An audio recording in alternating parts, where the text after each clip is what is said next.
in a house full of kids. There's the bad kind, like season-ending injuries. There's the necessary kind, like having an agent in Hollywood. And there's silly drama, like the drama around my percolating pectorals. And then there's the drama you can skip. Skip the drama that comes with not having your high school diploma or equivalency. Find free adult education classes near you and finish your high school diploma. Visit finishyourdiploma.org. Or text diploma to 97779. Message and data rates may apply. Reply STOP to opt out. That's diploma to 97779. And leave the drama to actors like me. Brought to you by the Dollar General Literacy Foundation and the Ad Council. Adopt US Kids presents Multiple Choice Parenting. Your daughter just had her first breakup. Do you A, put yourself in her shoes? How could he do this to you? And for Sheila, she has split ends. B, console her? Oh, sweetie, this is going to happen a lot. 4, maybe 5 more times before you get married. C, take charge? Got to get this all straightened out. Give a little talking to, man to man, mano a mano. Hey, Steve! Is now a good time? No? Okay, no problem. Bye. Or D, help her find a new boyfriend? I know a great place to meet boys. The internet. Nice, single boys. Never mind.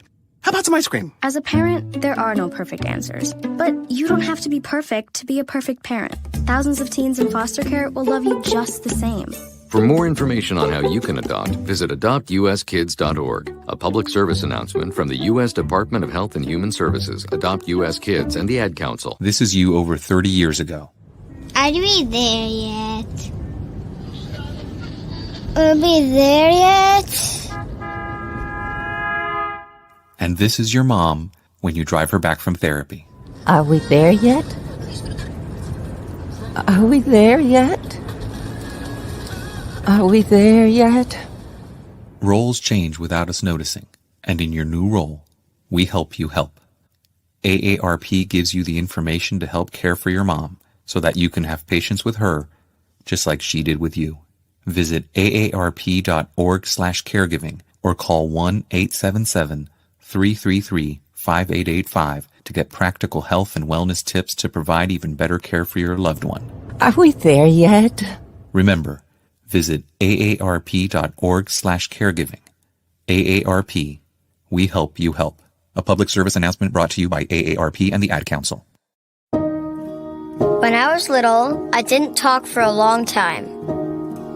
I liked things to always be the same. Anything new or different would scare and upset me.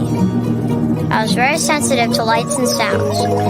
It was almost like I had bigger eyes and ears than everyone else. So I built secret hiding places where nothing could get in. I didn't like looking people in the eye. It made me feel uncomfortable. I'd throw big tantrums over little things like when my socks didn't match.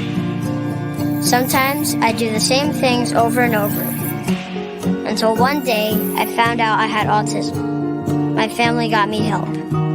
Slowly, I learned how to live with it better. You can see signs of autism in children as young as 18 months. Early intervention can make a lifetime of difference. Learn the signs at autismspeaks.org/signs. Brought to you by Autism Speaks and the Ad Council. It's Thursday night, and you're grabbing drinks with some friends. Started off with a pitcher for the table, which quickly becomes 2. There's pool. And there's the photo booth. All right, everybody squeeze in. Say cheese! Followed naturally by an order of wings. And another. Can we get some extra ranch sauce? Then there's the ceremonial nightcap. So what are we doing this weekend? And lastly, it's back to the car, which, if you're buzzed,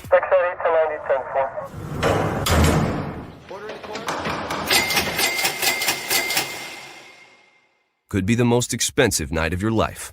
Getting pulled over for buzzed driving could cost you around $10,000 in fines, legal fees, and increased insurance rates. Nothing kills a buzz like getting pulled over for buzzed driving, because buzzed driving is drunk driving. Brought to you by the National Highway Traffic Safety Administration and the Ad Council. You're listening to the Worldwide Sports Radio Network. This is the MD's Fantasy Football Show with Dan Mater, giving you the X's and O's of all things fantasy on the Worldwide Sports Radio Network.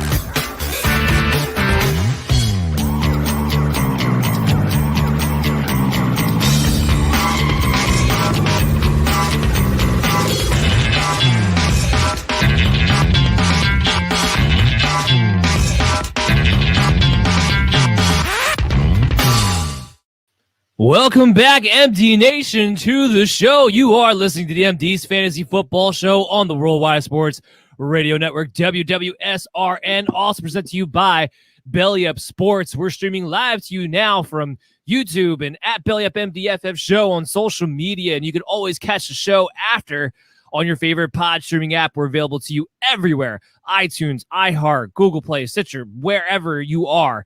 We have it for you, especially on Spotify too, which has been the big one as of late. Yesterday's show, if you didn't catch it, go back and check it out and download that, because we went through an entire standard mock draft here with Chris and myself, your host, Dan Mater. And Chris, how'd you feel now that we're a day removed from that mock draft? What'd you think about that, and what some things came out of that I think will help the people moving forward? Yeah, I mean, I think that we both really liked how our team kind of materialized. We saw a lot of value that was kind of where we would hope that it would be, or even some players fell to us.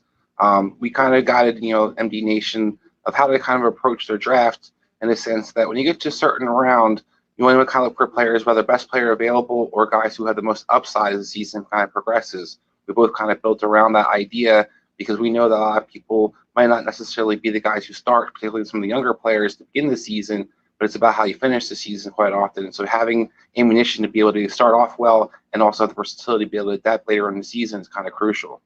Yeah, and again, it was a standard mock draft, so obviously the running backs were really heavily involved. Chris and I went running back hard at the beginning of the draft to avoid that drop-off that comes, because there's still a lot of good wide receivers, especially right now, the way it sets up that 4th through 6th round territory. You can still get wide receivers with top 12 potential in those areas, the way the draft's kind of shaping out in the standard mock draft. So again, next week when we come back on Thursday, we're going to have a half-point PPR mock draft for you guys and talk about that. But today's show, we're talking about the best 5, bust 5, sleeper 5 quarterbacks for you. So we're going to compare our rankings to ECR and ADP and try to give you some of the values that we're seeing that maybe not others are. And of course, we have a mailbag segment for you guys at the end, which you can always get on by questioning us, or talking to us, whatever your case may be, whatever help you need with for your fantasy football leagues, on social media at Belly Up MDFF Show.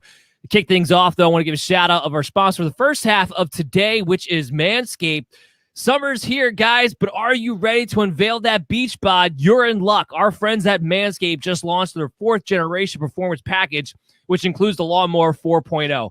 You heard that right. The 4.0. Complement your dad bod or your six-pack with a trim from the leaders in male grooming. The sun is shining and calling your name, fellas, so join the 2 million men worldwide who trust Manscaped and get ready for hot guy summer by going to manscaped.com for 20% off and free shipping when you use the promo code BellyUpFantasy. Again, that's 20% off and free shipping when you use the promo code BellyUpFantasy today. Now, to kick things off, before we get into all of that, I do want to talk about some of the news that has been coming out since yesterday, and also some of the stuff that we didn't get to talk about in yesterday's show. Breaking news. So one lovely thing about training camp is that the news never, ever, ever stops. I did happen to mention this a little bit yesterday, but we'll talk about it more in depth here. Julio Jones dealing with the injury, still undisclosed, was expected to finish out this week, not practicing. We'll see come Monday probably if he's going to be back out there to give us some kind of telltale of how severe this injury is. Mike Vrabel keeps downplaying and says it's not, but I do get a little discomforted when they won't disclose what it is, especially when it comes to Julio Jones. Chris, what's your take on this? Yeah, I'm 100% with you. I mean, we always have concerns when it comes to Julio. This guy's kind of been a mystery of injuries for most of the second half of his career now, where you're never quite sure how severe or how bad it is. You're never sure if he's going to be healthy when he's out there. We've seen him be used as a decoy in previous games and previous seasons. So Julio Jones is one of those guys that you're always nervous about when you start hearing injury news. Yeah, agreed there. And just, these things can tend to linger. And the big thing about him is, can you stay healthy? Are you at that point in your career where you're not going to be able to stay healthy for more than a few games? Julio Jones right now, his ADP has him as a back end wide receiver 2. I think that's fine value because he does still have the upside because he's healthy, he's playing well. But I do wonder if this thing kind of continues on, we might see him drift back into that wide receiver 3 territory because everyone's just going to be so scared off by him possibly missing a ton of time. The other thing, kind of a similar situation, although I don't think he has that much fantasy value, honestly. But as AJ Green, something similar going on with him. They say it's a minor issue. Again, another situation where they won't disclose the injury. He wasn't going to practice the rest of this week. Maybe he's back next week. What do you think? What do you think about the AJ Green situation right now? I mean, it's definitely fascinating in a lot of senses. Everything I've been actually hearing out of camp, AJ Green looks to be very explosive and producing really well. But as we saw last year, the injury thing can be definitely a concern for AJ, similar to what we talked about Julio. And if this is something that's going to be a continued problem, maybe his career is kind of winding down versus maybe he has we're hoping maybe for a rebirth, resurgence, maybe in Arizona. He's not necessarily a guy you were targeting anyway in standard redrafts or anything like that. But AJ Green still has the name and he still has the capability to be productive if he was going to be utilized properly. Now you're kind of questioning, will he be actually out there? And if he is, how effective will he be? Yeah, this is a big reason why I think Rondale Moore has some really sneaky upside as a deep sleeper for you guys, because I really think the situation is going to be, and I believe this all along, Christian Kirk eventually, unfortunate for him, is going to get bumped back out to the outside. I don't think AJ Green has anything left in the tank, and I think you're going to see Rondale Moore take over the slot at that point. So I still think there's some upside there for Rondale Moore as a deep sleeper this year. One thing that we did break in yesterday's show, but we didn't really get to talk about it too much, Kenny Golladay missing 2 to 3 weeks. How do you think, Chris, because you've been pro Kenny Golladay, so how do you think this is going to impact him, especially start off the season with him missing that much training camp time, trying to get acclimated to a new quarterback and a new system? I'm not as concerned about him kind of getting adjusted to the new guys. I'm more concerned about, is this going to be a lingering thing? Similar to it is the hamstring.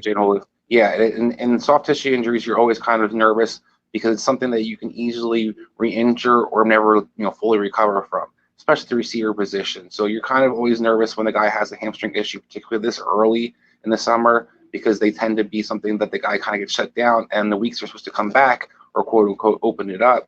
A lot of times there's setbacks there or concerns, so they don't actually do it, and it kind of carries another week. So I'm a little bit more concerned about Kenny Golladay. Is he healthy more so than him missing the camp time? Yeah, I'm kind of with you there. Because it's a hamstring, because it's Golladay, and it's a soft tissue history.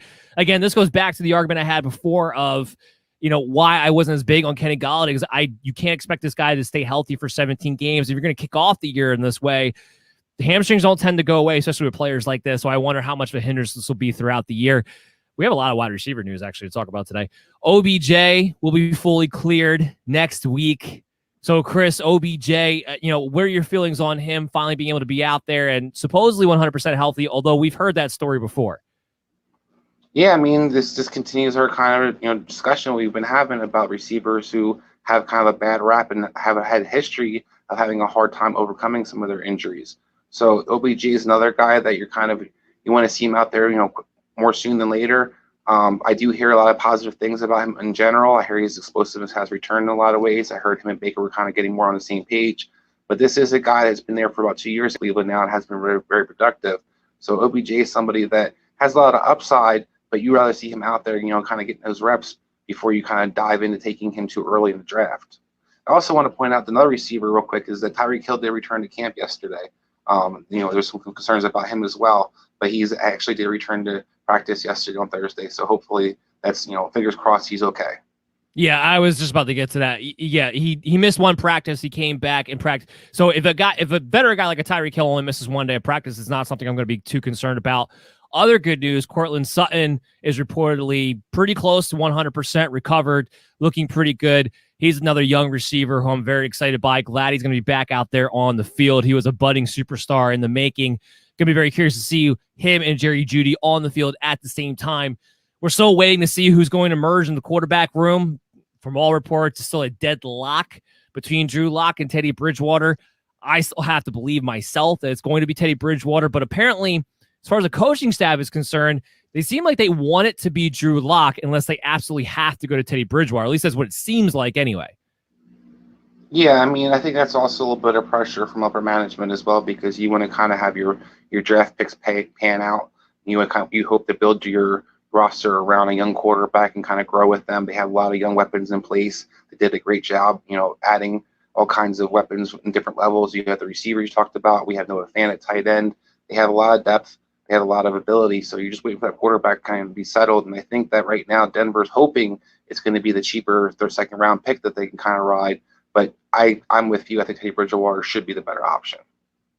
Yeah, he's just going to be the more efficient quarterback. That team is a Super Bowl caliber team if it wasn't for the quarterback position. But if you bring in Teddy Bridgewater, more of a game manager, he's not going to lose you the game with that defense and with all the weapons that they have on the offense. So he just, to me, is a clear-cut choice, but it seems like they want to see Drew Lock have at least a chance to pan out.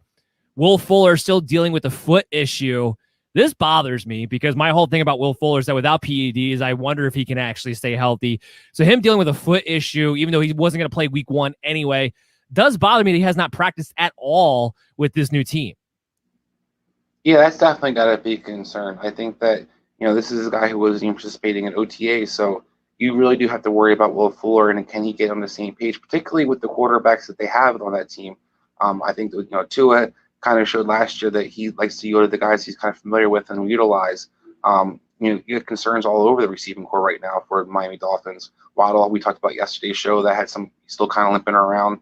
So you need Will Fuller. Will Fuller, when he's been out there, has very productive. I thought he turned a corner in his career last year. It became more than the one-trick pony. It was very productive, especially in the red zone. He had basically scored 7 or 8 games in a row. He had touchdowns. So you love the value of Will Fuller, especially where he's going right now as ADP. But you also have to have concerns that if he's not going to get on the same page as a quarterback, it might take a longer time than you were hoping for him to kind of be relevant. In the meantime, Jalen Waddle gets to just gobble up reps and opportunities and get him going. A guy that I like quite a bit with some upside too.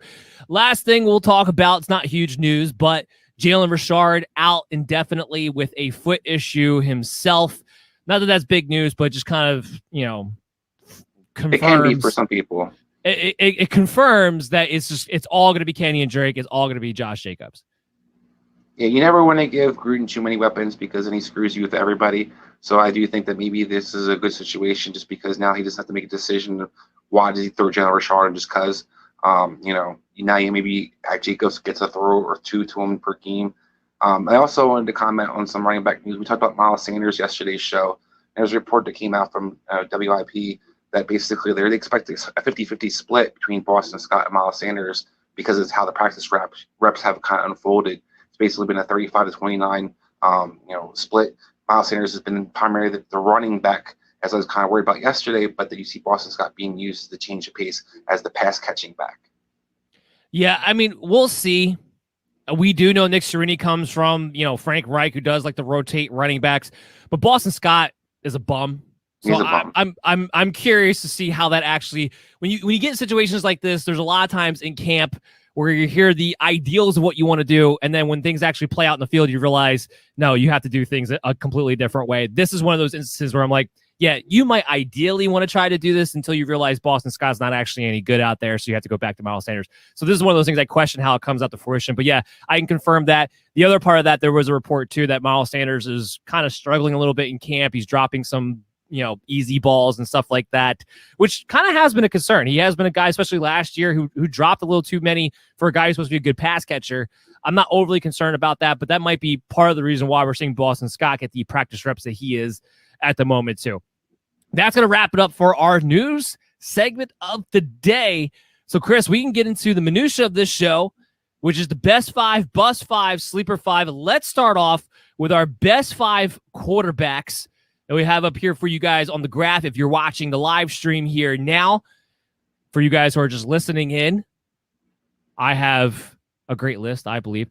But Chris, we'll start off with our number 5. Now, Chris cheated a little bit and tried to put 3 guys in as his 5th quarterback. So, Chris, let's start with you and just tell me, why do you have a 3-way tie at QB5? Well, I did cheat a little bit here, but I think part of the reason I had to is because I have these guys basically, if there's anybody who's up top of the board, split by basically a nose hair. I think Josh Allen's going to be one of the more productive quarterbacks. I think Russell Wilson's set to kind of continue what he started last year. You saw a guy basically flame out towards the end of the season, but was very productive overall as a fantasy quarterback. And I think the change in system is going to benefit him. And we talked about on one of the other shows about Aaron Rodgers. I'm a huge Aaron Rodgers fan this year. I think he's going to have something to prove. And I think last year wasn't an aberration. I think that's what you can see from Aaron Rodgers when he gets to do what he wants to do. And I couldn't really decide between those three guys who I thought had more even upside, because I think all three of them are very productive. And if they do kind of finish, different from one another, I think it'll be barely by anything. Yeah. Here's what I'm going to say to that is, technically I have Russell Wilson at number 5, so you can say we kind of have a tie there. We're going to get into why I think you have 3 guys at your number 5 position, because you have somebody in your top 5 that I do not. I have Josh Allen at number 4. And I know some people say like, "Oh, that's a little low," but look, he's still going to be a great quarterback for fantasy football purposes. It's still going to be a pass-first offense. He's still going to have the rushing touchdown capabilities. I'm just expecting him to come back down to earth from the ridiculous completion percentage, the ridiculous efficiency that he had a season ago to some degree. Not the volume necessarily, but just I don't believe Josh Allen truly is a 70 completion percentage quarterback. I don't believe that's actually who this guy is. So I just expect that to come back down to 65 or so. For me, that's enough to put him below, the top rushing quarterbacks in a Lamar Jackson, a Kyler Murray. And of course, I have Patrick Mahomes at number 1. We'll get into all that. But Chris, you have Tom Brady as your QB5 or QB4, excuse me. So this is where I'm going to hit this button. You need to explain yourself.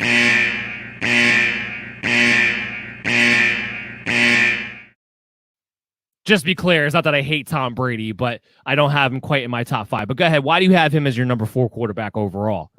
Well, I was looking at, basically the board, and as those guys I said, I think Tom Brady's definitely way ahead of those guys. But when I think about the production, particularly the consistency that I expect out of Tom Brady, he's got to be in my top 5. I have him at number 4 because I look at what he did last year as a top 10 quarterback, and he had spent most of the, half the season at least trying to adjust to the offense. And then the other half of the season, he's bringing different receivers, different targets to kind of utilize.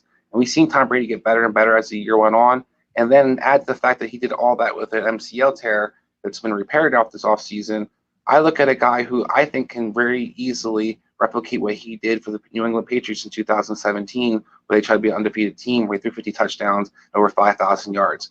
I expect Tampa Bay to be very effective offensively because they brought all their weapons back and then added a pass catcher in Giannotti Bernard in the backfield as well, which I think Tom Brady will love having. So all those different things, I expected a jump in production from last year, and also a guy who's going to be more efficient and more effective overall. I mean, I can't disagree with any of that on the surface here. And like I said, not that I hate Tom Brady. I think I have him as my QB7 as it stands right now. And by the way, my rankings are live for you guys to utilize for your drafts up on the Belly Up Fantasy Sports website for you. Just go to the rankings tab. You'll see the Dan Mater rankings there. I have it for half point, full point, and standard leagues all ready for you guys to go. I do have Tom Brady as my QB6, actually. So I have him just outside the top 5. Like I said, I agree with everything you just said. The only reason I have him outside of that 5 range is look at the quarterbacks. I'll throw it up there again on the graph. Look at the quarterbacks I have in the top 5. They all have rushing floors. And that's essentially what ends up being the cheat code for me as to why these guys get into the top 5 and edge out Brady. But I wouldn't be surprised if Brady was able to repeat a 40 touchdown performance based on the weapons that they have and the Bruce Arians system and everything to that nature. Chris, you have another one that's different from me, that you have another quarterback in the top 5 that I do not. This isn't going to be too much of a controversy. I think I'm actually more in the minority of not having this guy in the top 5. But Chris, give me your case as to why Dak Prescott. I want the truth. You can't handle the truth. State your case. Case for Dak Prescott being the top 3 quarterback. Dak Prescott was the number 1 quarterback last year for the weeks that he played during the beginning of the season. Now, a big part of that was the defense was pathetic. It has improved a little bit, but people thinking about the yards, that he was the pace to do was over 1,000 yards. There's no way he's going to do that. I don't argue that, but I do argue that he won't be nearly inefficient in the touchdown production as he was at the beginning of the season. So while he was still number 1 quarterback, they weren't scoring touchdowns as a team, and he wasn't throwing touchdown passes. I expect this team to be very proficient on offense, perhaps one of the best offenses in the league. And as a result, I think between the legs of Dak Prescott and the arm of Dak Prescott and the weapons he has in place, he basically is one of the safer guys to me. I think he's got amazing upside, and I think that he's definitely, in my book, going to be one of the top 3 quarterbacks. I don't disagree that he's a great quarterback. I don't disagree this is going to be one of the top offenses, and I don't disagree that he has a rushing floor. I do disagree on the touchdown aspect. He's always been inefficient when it comes to the touchdowns. The most touchdowns he's ever thrown was 30 in 2019. He actually has not been a guy who throws a ton of touchdowns, period. That's the only reason why he actually winds up outside of my top 5 compared to these other guys, because he, even with good weapons, hasn't proven to have that touchdown upside. Again, we're nitpicking here. This is our best 5, and I don't want to get carried away. Dak Prescott's still an elite quarterback, still has potential to be a top 3 guy. I'm not disputing that in any capacity, but that is where I have him when I'm looking for variables and tiebreakers between a lot of these guys, because the margins are very, very close. He doesn't have the same touchdown rate as a lot of these other elite quarterbacks. I think his touchdown rate is closer to. Kyler Murray might have more rushing touchdowns and rushing yards overall. That's the key, yeah. But I do think that offense isn't nearly as consistent or nearly as effective. And I also think Dak Prescott's going to benefit from the fact that a lot of people expect CeeDee Lamb to be even better this year. Mari Cooper should be healthy going into this year. He wasn't healthy. People kind of forget that last year, that he went into the season with a foot injury. So you have 2 guys who are basically one of the more explosive receivers, and you add Michael Gallup, you add a Jarwin, you add a Schultz, and you have a Tony Pollard, you have a Zeke Elliott who looks more explosive. Overall, I just think that what he has at his disposal, he might just fall into touchdowns or have a lot more big plays, and that's where I'm kind of really excited about Dak Prescott. Of course, the upside is there because of the weapons that he has, but it was curious to me when you're going through the numbers and you're looking at projecting it out. He just hasn't been that touchdown producer like these top guys have been in years past. So that's why I just hinder him back a little bit, where I think he's getting amped up because of the hype, because of what he did in the first few weeks of last year, to the point where you're drafting him at your ceiling. And I don't care who it is. I don't necessarily want to draft you at your ceiling. I want to draft you at a value. So you're talking about quarterback position where I can get a bunch of guys late that I really like as well. So that's kind of the one to be the case for me. Kyler Murray is my number 3. I think that actually does put me right in line with the ADP and the ECR as far as where he is going. I don't buy for a second that he is suddenly going to take a huge downturn in his rushing volume. Like I've said, I think I've said to you off air before, I might have even said it on the show too. Kyler Murray's not the greatest pocket passing quarterback. So the second they figure that out and like, hey, you know what? You need to run for our offense to be effective, which I think will literally take a week or 2, if that. He'll be back to running it in his running ways. It's who he is. You're not going to take that away from Kyler Murray.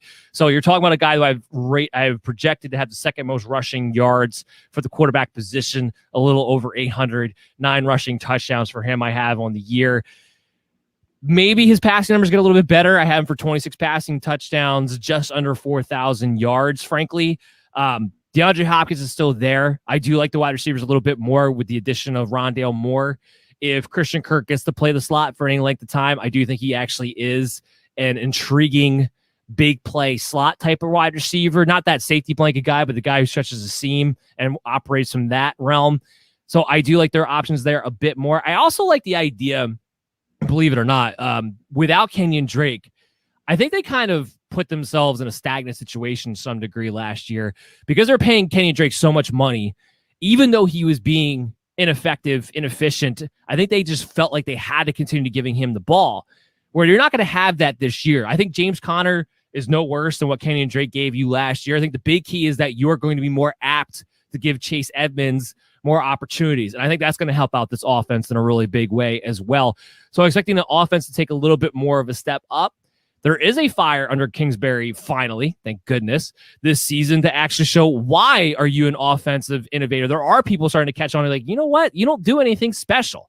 You don't actually run some kind of, innovative brand new scheme of offense in the NFL at all. And frankly, this is a team I think has to make the playoffs. Otherwise, Kingsbury is going to find himself in the hot seat. I like teams in desperate situations because they tend to be a little bit more aggressive too. So I'm kind of contemplating that into Kyler Murray's mold, where I don't think Kyler Murray actually can be the QB1, barring anybody else gets hurt. But being top 5, I think, is almost a lock given all the circumstances around him. Yeah, I have a little bit different concerns about Kyler Murray. I think I do think there's going to be a concentrated effort for him to be more of a pocket quarterback. and especially the beginning of this season. We've seen other guys kind of go through this. We saw how it basically ruined RG3's career in a lot of ways. We saw, different quarterbacks. Carson Wentz comes to mind. We've seen, Colin Kaepernick back in the day for 49ers, where teams decide that because we're going to pay you or you're due to get paid, we don't want you to use your legs as much as you had been. We've even seen Josh Allen cut back on his running up attempts over the last few years. So I do think there's going to be concentrated effort for Kyler Murray to try to justify the weapons they have in place. I do agree. I think they have better weapons than they have had in previous years. However, I do think they're still going to struggle in the red zone, which Kyler Murray seems to have, a problem seeing guys in the end zone and being able to score touchdowns. He can run them in. He'll probably still get a decent amount of rushing touchdowns overall as the season progresses. But for me, for my top guys, I want a guy who I can depend on week in, week out, and I can basically bank on their consistency. I think Kyler Murray plays against some tougher defenses, such as the Rams, such as the 49ers, that where I have concerns about, will he be that guy week in, week out? And I do think if he's not using his legs, then I definitely worry about what his production can be. Yeah, look, if there's a coach out there who is going to ruin his guys and make them do stupid things, I don't put it past Cliff Kingsbury to try to make Kyler Murray a pocket passing quarterback. I mean, how many times we're going to talk on this show about what our expectations of what a player can do, what their roles should be, but then having to deal with and figure out what are the retarded coaches going to handle. Kingsbury falls into that category of what I would call idiocracy coaching. So, it's not just the coaching all the time either, because what people they kind of look at the Redskins situation, but it wasn't the Shanahans who wanted RG3 to change his game. It was RG3 who wanted to prove he made a pocket quarterback. Decision. And I think Kyler Murray has talked off season, almost all off season, kind of in a similar mode of being, I'm more than this. I don't want to use my legs so much. So I wonder, won't just be kind of pushing from his side of the camp, trying to keep him prolonged from getting injured like he was last year and being exposed in a lot of ways, because last year when he couldn't use his legs, the offense couldn't do anything. So I do think it might be something Kyler Murray asks for, and I wonder if that's going to be a part of the issue as well. I do think part of it with RG3 too is that he just came off the ACL injury. I think there's a part of him that felt like he had to. Where Kyler Murray, again, I go back to, you get a couple of weeks of a completely inefficient offense. You go maybe 0-2, let's say, in that division, which is going to be the most competitive division in football. I think it's not going to be long before he's like, okay, yeah, I have to run. So I maybe the start. It might be, but I don't believe it's going to last past September, frankly. But we'll see exactly what happens there. I understand where you're coming from as far as concerns go. Let's throw that graphic back up there. So we both have Lamar. Our top two are both the same. So we'll talk about Lamar Jackson at number 2. Chris, why is Lamar Jackson your number 2? I mean, basically, I just never understood the hatred for Lamar Jackson in general. People want to doubt this or doubt that about him. He's not just a runner. He can throw the ball. He led the league in touchdowns 2 years ago. I see the weapons that they have in place. There's no reason he can't be around there or do similar. I think he should be in the top 5 in touchdown passes. And we know that he's super effective with his legs. And he's next level with his legs. I think that's one of the important things to kind of point out to people. He's not just a scrambler. He's not just a runner. He's one of the best running back quarterbacks we've ever seen in our lives. Yeah. I mean, this guy can run he can run from anybody out there. And so even if they cut back on his volume, quote unquote, of rushing attempts, it doesn't really hurt you with Lamar Jackson because he's so explosive. And you just need a couple big plays here or there. And we've seen people like Michael Vick in the past that when they have that ability to run and be able to throw, you basically have to put them as one of your top quarterbacks because they're going to have a tremendous floor and an outstanding ceiling. This guy can easily, throw for 300 yards and 3 touchdowns and run for another 100 yards and score a touchdown. And this offense, because they improved the offensive line and at the receiving position, I think the sky's the limit for them. Yeah, I mean, I agree. That's why I have him at number 2 as well. I think the reason why his ADP is 4 is for a couple of reasons. We saw the emergence of Josh Allen. People are loving, Kyler Murray and Arizona Cardinals to have a big breakout. And let's face it, a lot of people took Lamar Jackson early in their drafts and got burned for the first 11 weeks of the season. And I think that's the biggest reason why he's ADP 4. Lamar Jackson has the most upside of any quarterback, including Patrick Mahomes, for fantasy purposes going into this season. That I don't think you can dispute that. He's looking at a third year in a row of rushing over 1,000 yards, in my opinion. I don't think that's going to change. He's only 2 years removed from leading the league in passing touchdowns. And just look at last year when he decided to turn it on when the Ravens stopped being dumb and got back to doing what they do best. From weeks 13 through 17, he was the QB2. His pace put him on for 35 passing touchdowns, 1,300 yards, 13 rushing yards. That was his pace in that 4-game stretch where he was the QB2. Showing you that even last year, even though he started off the year a little slow, maybe a little bit banged up, Lamar Jackson still very much has it in him to dominate at any given moment. He has the pass catchers, like you said, to go along with him this year to help amplify his opportunities, especially in the red zone. Love Rashad Bateman there. Sammy Watkins already has familiarity with the system. Marquise Brown now doesn't have to worry about being the number one guy, so maybe he can be more efficient in his opportunities, being a big play threat. And you still have Mark Andrews there. And J.K. Dobbins is the best running back that they've had since Lamar Jackson got there. So there's a lot of reasons to have a lot of upside. I will only give this one caveat warning, and it's kind of why Lamar Jackson is my number 2, is that I don't necessarily trust Greg Roman with a lot of toys. We've seen it in the past to kind of boil over and not be able to he kind of loses his mind, because instead of just flowing the offense and letting it run naturally, he seems to take time out to emphasize getting this one guy the ball over here, the one guy the ball over here. That's not efficient play calling, and a lot of times it leads to stagnant offenses. My only concern, my only caveat when it comes to Lamar Jackson and this Ravens offense in general. 100% agree. I mean, Greg Roman's the only thing that could basically sabotage the situation. So Patrick Mahomes, our QB1. I don't think there's a ton to talk about here as to why he's the QB1. He's the ADP QB1. He's the ECR QB1. Last year, he finished as QB4.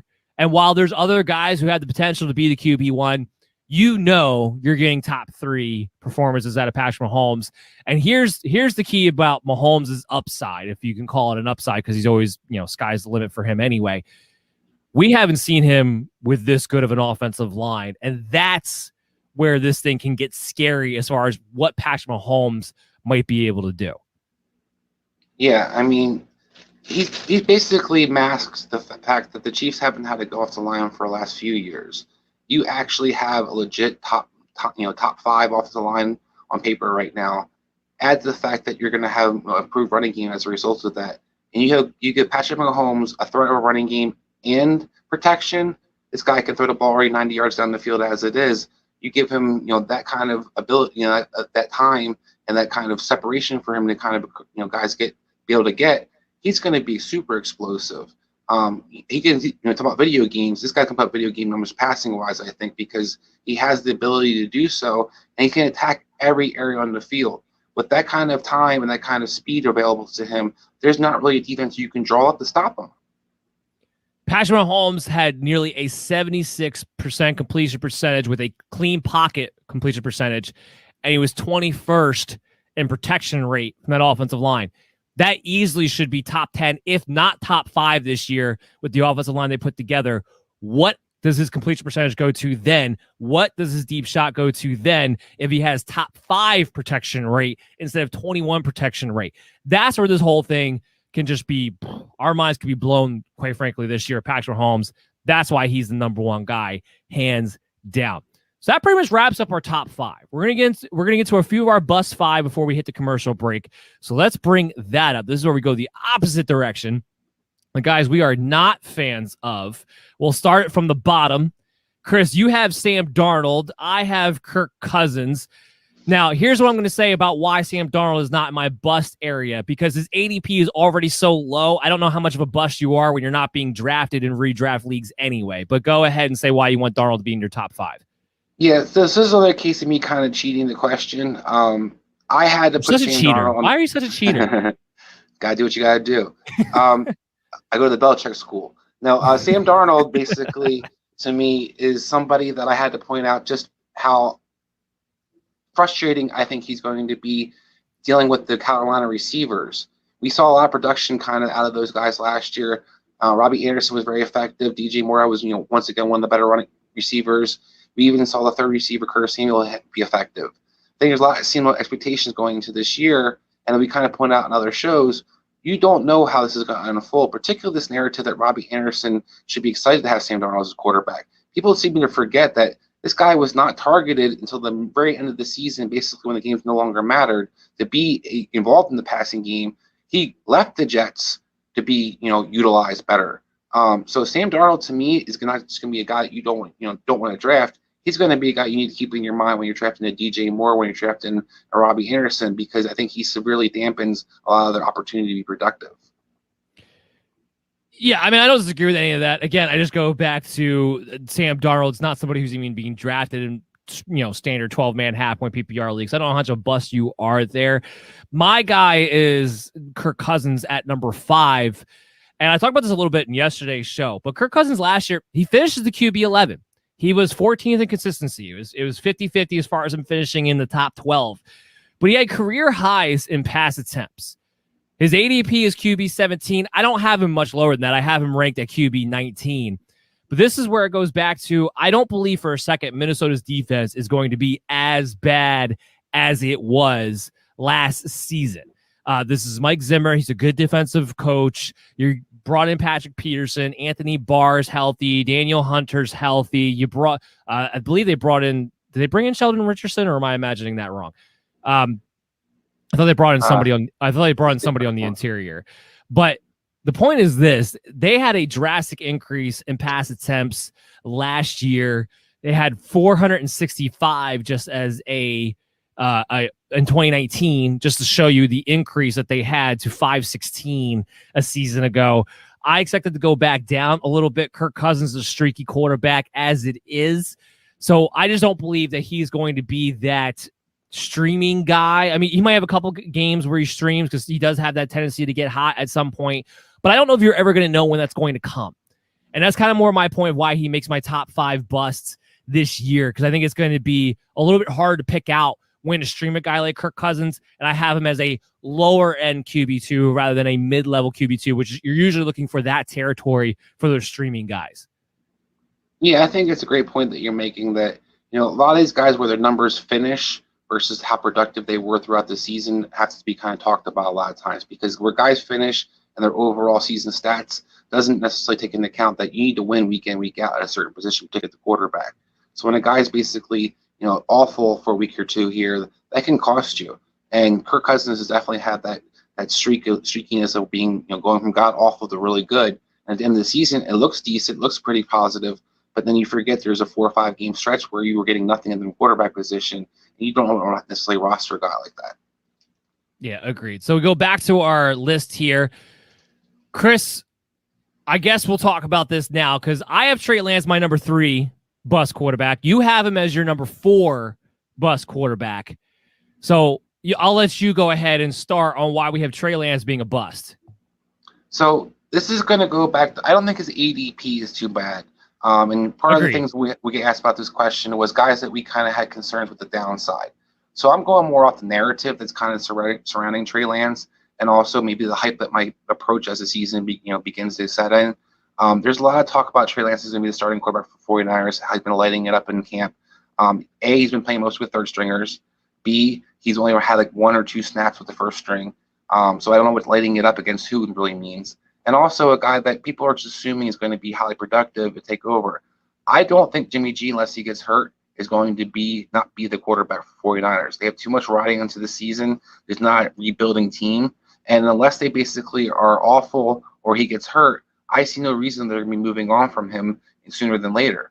And then you have Trey Lance as a guy that if you're going to be drafting him, or you think he's going to be like a Fields for you as the season progresses, I think you can be highly mistaken. I'd rather take the upside a lot of other quarterbacks than take the chance on Trey Lance. Yeah, I'm 100% with you, is why I have him as my number 3 bust. And the reason I have it that way is he's ranked at 22, or his ADP's at 22. I have him ranked at 33. But you literally have guys like Zach Wilson who are going to start right away. His ADP is quarterback 28.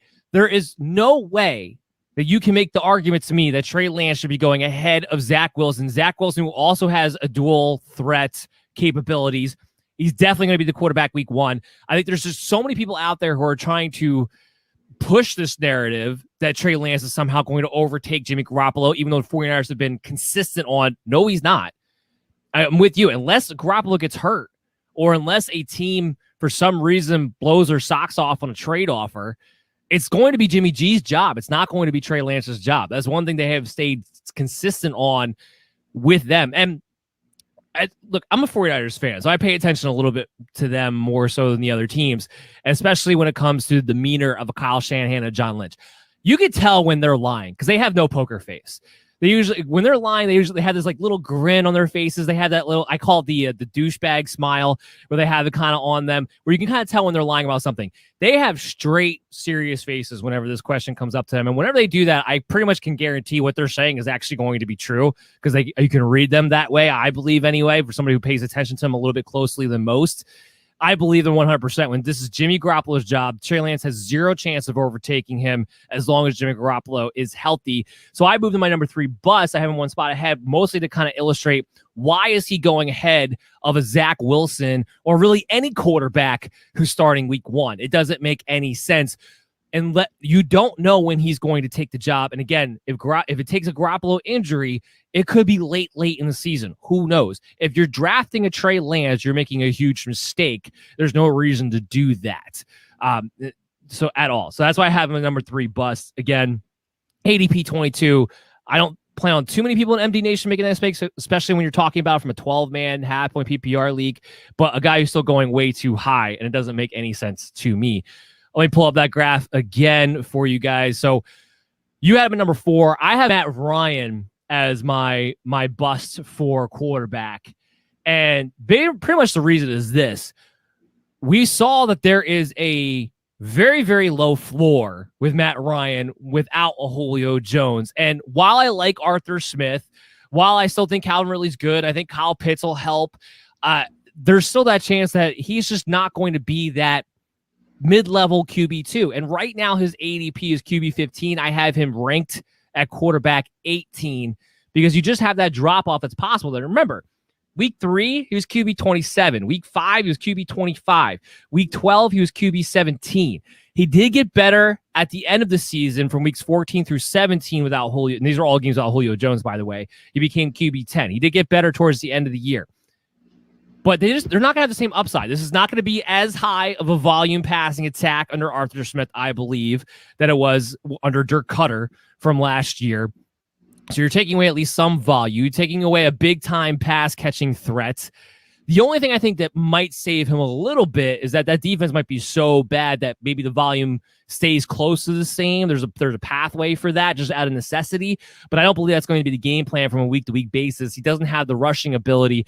So when you're telling me you're an ADP-wise that the guy is a QB 15, you're telling me that he is somebody who, A, might be getting drafted, but B, should be one of the top-end streamers of the year. I don't think he has that kind of upside this season.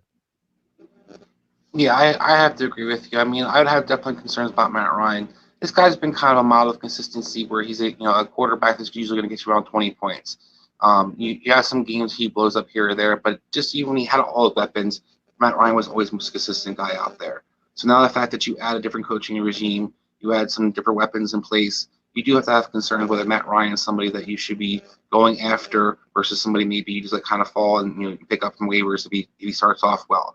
Atlanta's, to me, offense is a lot of wait and see in my book, so I'm not necessarily rushing out to go get their quarterback because I still don't really know how the offense is going to look in general. All right. So this is going to be a good way, actually, to end the first half of the show. Let me throw out that bust list. Chris's Trevor Lawrence is number 3 bust quarterback. So I'm going to go ahead and hit this button real quick. I want the truth! You can't handle the truth! For reference here, Trevor Lawrence is my QB 9. So, Chris, you have to explain yourself as to why he's a bust when his ADP is QB 14. For me, I think that there's this narrative that he could actually do what Justin Herbert did last year. I think that's way too much to expect. Justin Herbert was kind of an exception to the rule a lot of times as a quarterback. I also think there's a narrative that Lawrence is going to be this fantastic rushing guy and be able to use his legs to be able to kind of supplement what he doesn't do in the passing game. I think that's a little bit naive. He wasn't a rushing guy necessarily in college. His last year in his senior year, he ran for 203 yards in college. The year before that, he ran for 500. The year before that was 177. So this isn't a guy who's already been showing that he runs and runs and runs. He's a little bit different, than a Lamar Jackson, than a Kyler Murray. You see that kind of in the stats. You also see a coaching regime that likes to run the ball. And as a result, you have a team that maybe you're going to see that they will have to fall behind in some games because their defense is so pathetic. But you're going to see more of a commitment to try to be a physical, run-oriented team, a la what Seattle was with Russell Wilson. That's what Darren Bevel's background was. That's where Schottenheimer's background was. So you look at two of those coaches, both guys who basically are responsible for the passing game and the offense in general. They haven't been the most aggressive guys, particularly when it becomes utilized their quarterback. And they like to be able to establish the run first and try to build their team around that, and then be able to kind of push the ball down the field. So to me, Lawrence is one of those guys that I think has a lot of people hype around, but I think they need to kind of question some of that hype. Yeah, you're wrong.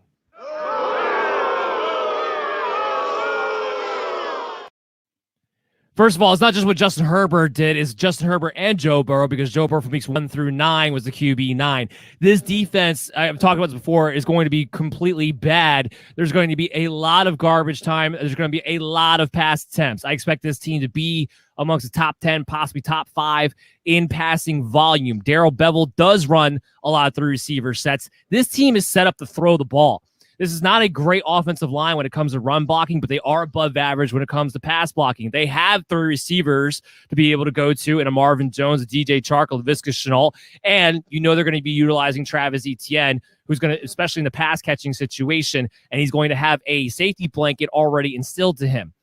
As far as the rushing goes, no, I don't expect him to blow away everybody with his rushing attack, but he's going to have a little bit of a rushing floor. He is a guy who gets rushing touchdowns. He has that capability, and rookie quarterbacks will tend to run a little bit more to move the chains, just to keep the chains moving, keep their confidence flowing when that opportunity presents itself. And I believe behind that bad offensive line, he may be put in position to do so more so, let's say he did in Clemson, when they're just beating up on poor schools for most of the time. So I do think he's going to run a little bit more, especially in his rookie season. But the big thing is this: the volume, his ability as a rookie quarterback. I think he's more talented than a Herbert. He's more talented than a Joe Burrow.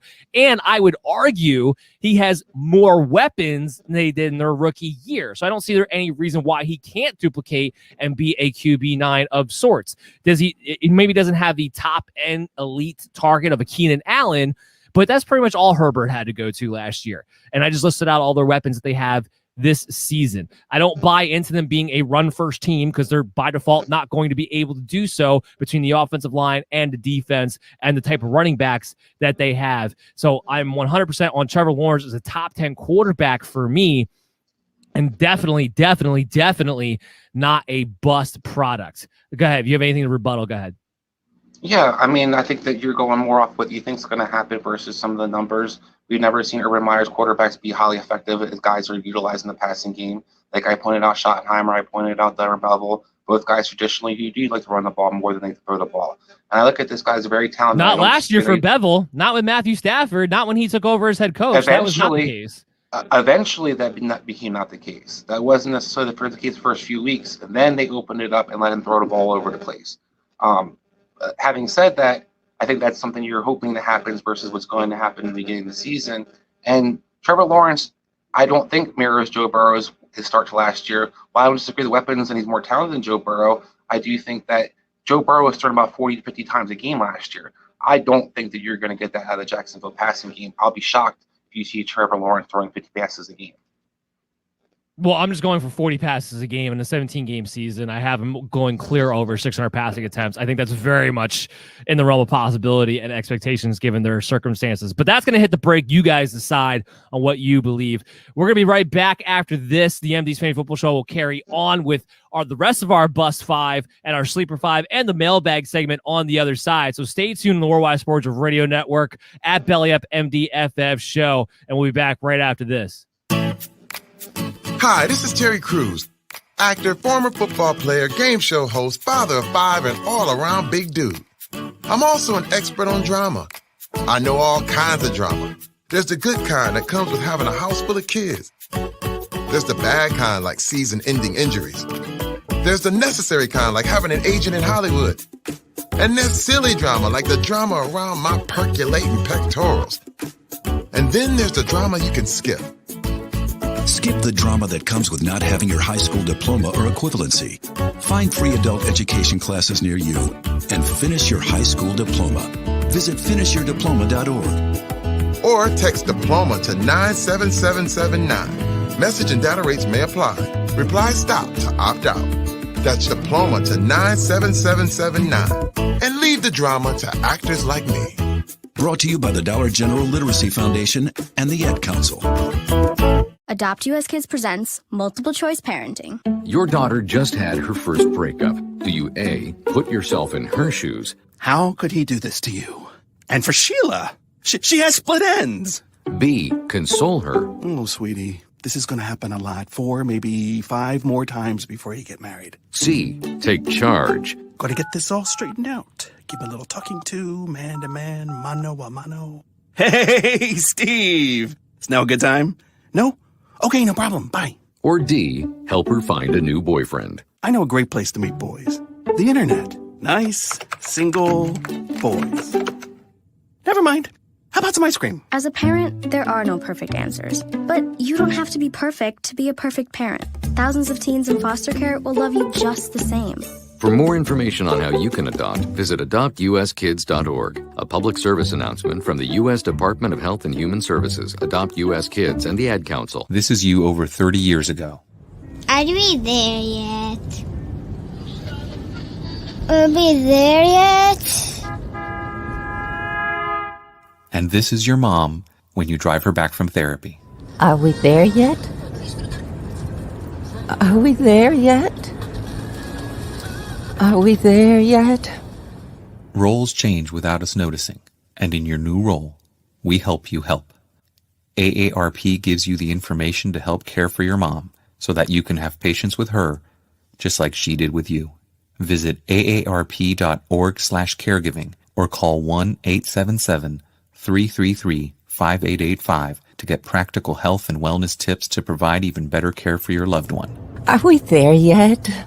Remember, visit aarp.org/caregiving. AARP, we help you help. A public service announcement brought to you by AARP and the Ad Council. It's the Worldwide Sports Radio Network. You're listening to the MD's Fantasy Football Show on the Worldwide Sports Radio Network.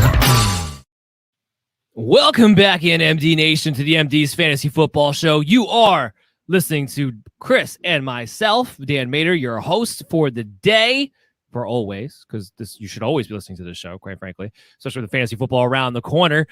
We are on the Worldwide Sports Radio Network at WWSRN and on Belly Up Sports. Of course, you can always catch us on the live stream on social media at Belly Up MDFF Show or on YouTube. And the episode will be available after this on your favorite pod streaming app. We're talking about our best 5, bust 5, sleeper 5 quarterbacks today. We had some breaking news for you guys earlier on in the show. And of course, cap things off, we will have a mailbag segment at the end of this segment. Speaking of, the sponsor of the second half segment of today's show is Simbull, Simbull, Simbull, where Wall Street meets sports gambling in this innovative app. Simbull brings the fun of being able to play for the long term by purchasing, selling, and trading stocks of your teams. When your teams win, you win a payout. And when they lose, you don't lose money. Only your team's share is all that matters. So it's easy to use. Just download the Simbull app on your Play Store. Use the promo code MDS Fantasy for a $10 deposit of at least $10 or more. Join the fun of investing in your team for the long haul, where the Sportsbook Edge is put back into your hands as the player. For the latest and most fun in sports gambling, download the Simbull app, and again, use the promo code MDS Fantasy for your $10 deposit today. So, Chris, we're about halfway through our bust quarterbacks, and I'm going to throw that graphic back up there for the people watching on the stream. Right now, we just talked about our bottom 3 guys. So let's get into our top 2 guys. Chris, you have Kyler Murray as a bust quarterback. So here's my question to you, because his ADP is QB3. Where do you have Kyler Murray ranked? I have Kyler Murray just outside the top 6 or 7 players. As I saw kind of my top 5 list, he falls beneath those guys. So he'll be the next person up. I don't think Kyler Murray is going to be somebody that, clarify for this list. We were kind of talking about what the list entailed, and for me, It's guys where you have downside to where actually they're going. And I think that where Kyler Murray as the number 3 quarterback, to me, there's a lot of opportunity for that to occur, or that to be the case this year. While there's other guys I kind of like better, I like just definitely Dak Prescott more. I like Josh Allen more. I like Russell Wilson more. I even like Tom Brady and Aaron Rodgers more, because I think that there's more safer prospects going into the season, more guys that I kind of bank on their offenses being highly effective and efficient versus a team that I think could be in a lot of turmoil this year, because Arizona does have a lot of pressure on it to be good, and it's going to be really interesting to see what kind of role that everybody kind of takes in with that. Will Kyler Murray be a pocket quarterback? Will he use his legs? He's talked all summer about using his legs more, but we also not using his legs less, I should say. But I also think that we both agree that for Arizona to be successful, they need him to be using his legs. We also see them kind of talking about getting back to using more 4 receiver sets. I think Arizona is going to realize real quickly their offensive line stinks. So that therefore, if you do that, you're going to get Kyler Murray killed. So I think there's a lot more opportunities for Kyler Murray to kind of rather be injured this year or not have the production as a number 3 guy versus I think for me, I'm looking at other guys I'd rather take it more safely there. Yeah, I think that's fair as far as what the pathways are for him to not be the QB3. And again, you're going off of his ADP, his ECR ranking is the quarterback 3. You have him at 7. Not saying Kyler Murray is going to be bad for fantasy football purposes, but maybe he should be getting taken in as an elite guy. I have a QB3, so I disagree with you there, only because I do have him as a second rushing quarterback and what a cheat code that is, ultimately speaking. But I can understand what all your points are, and I don't go too much into it because we did talk about Kyler Murray earlier on in the show. We both on this that we both have Lamar Jackson higher than Kyler Murray, which isn't the case most of these other rankings right now. Agreed as well.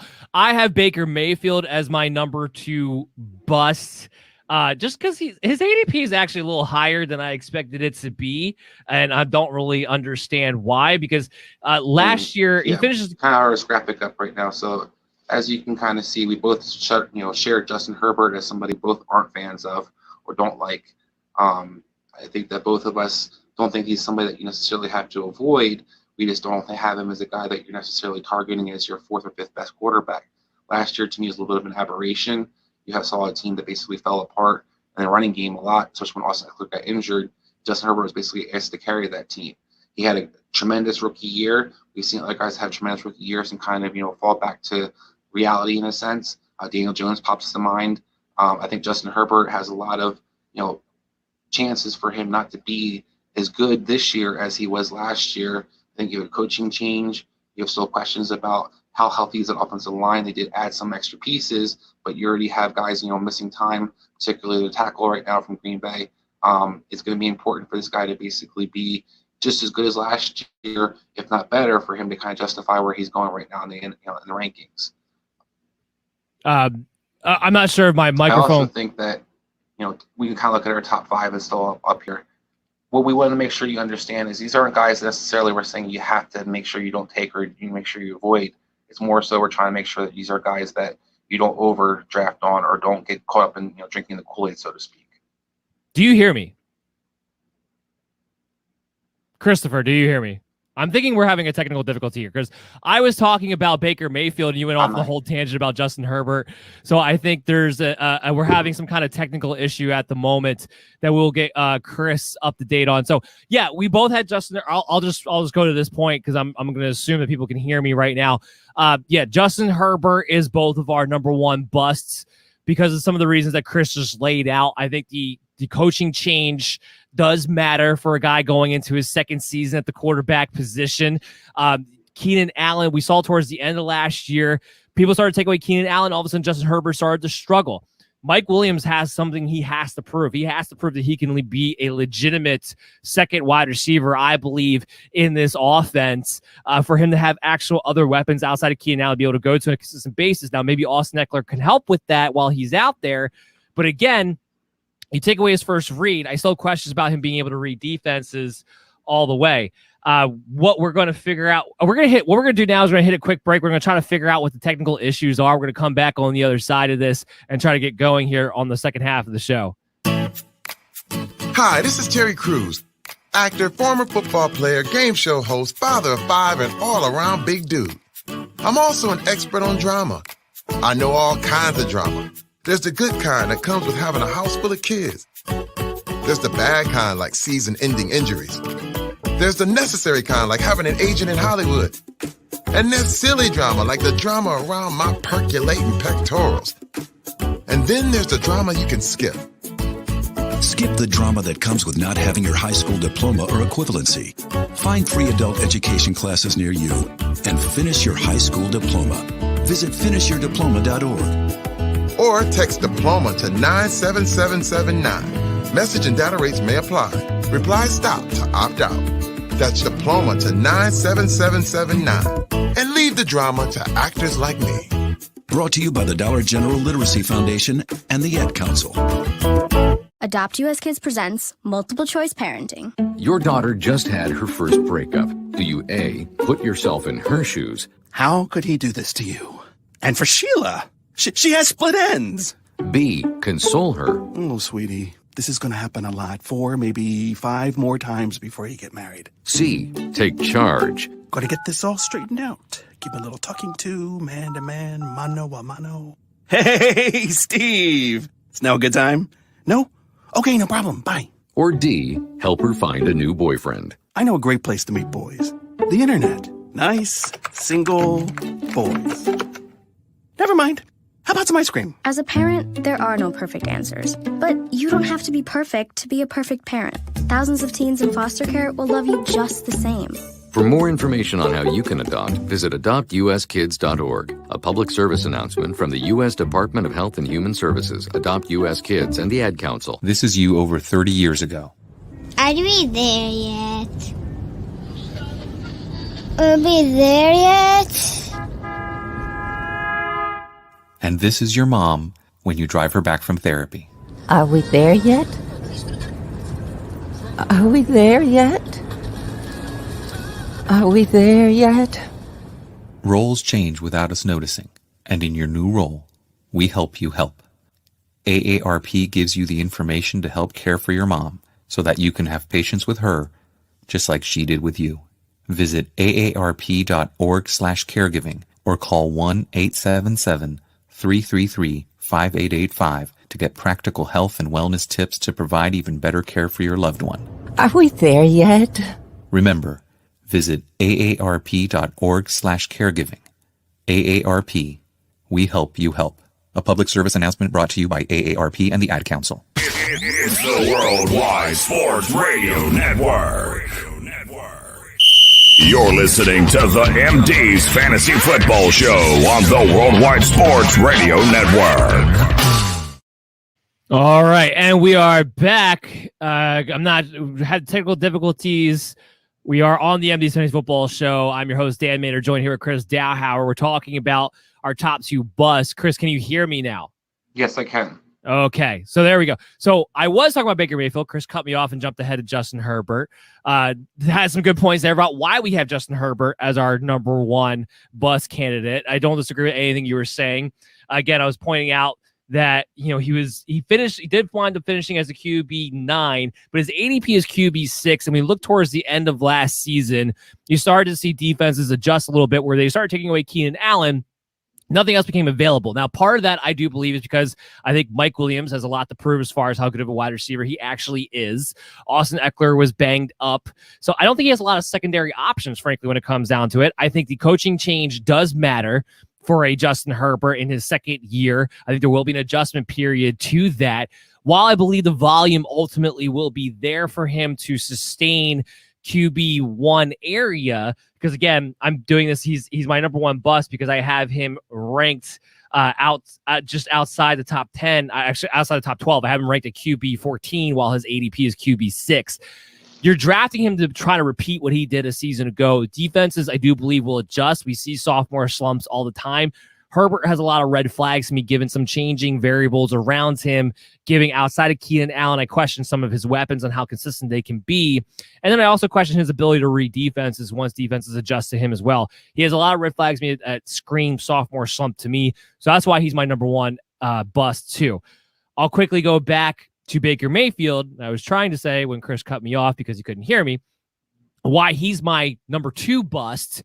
And that's because I was actually surprised where his ADP was as far as people who are drafting him. Because I try to take guys that I think their ADP doesn't matter, but his ADP is QB 16. I have him ranked at quarterback 27. So that's why I have a significant difference.